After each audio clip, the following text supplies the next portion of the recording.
सर्वत्र ब्रह्म भावना, ब्रह्म सुखाची अनुसंधान, तरुणी करावे पर्यटन, जवळ निर्वसन होईल.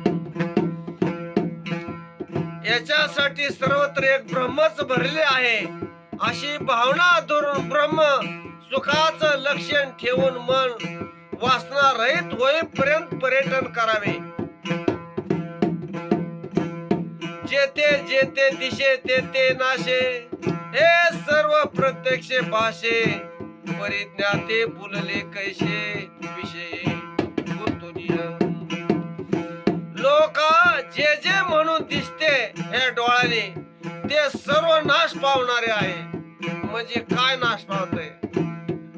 ही नाती गोती झाड झुडप सर्व निसर्गाचं 20, 30, 50 वर्षाला बदलत असतात.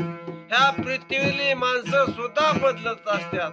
येणं आणि जाणं पशु पक्ष्यांना, झाडा झुडपाला आणि मनुष्याला सुद्धा आहे. खरं ह्या जगातलं दिसतंय ती सर्व खोट आहे. गुरुचा नाम जप तेवढाच खरा आहे. ते आत्मरूपापर्यंत पोहोचवल्या जात. ती जप केला तर, आळस असला तर परत मनुष्याचा जन्म घ्यावा लागतो. जे जे या लागी वेदशास्त्र न करी वाद अतिवाद, अर्थ निवाद सवे गोविंद सांगत.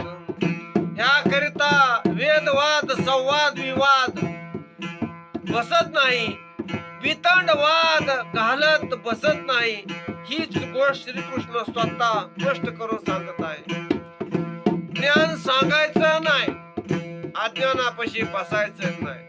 ज्ञानी माणसापाशी उभा राहायचं नाही, कारण ज्ञानी माणसापाशी गप्पा मारत बसला तर तुझा जप कधी होणार?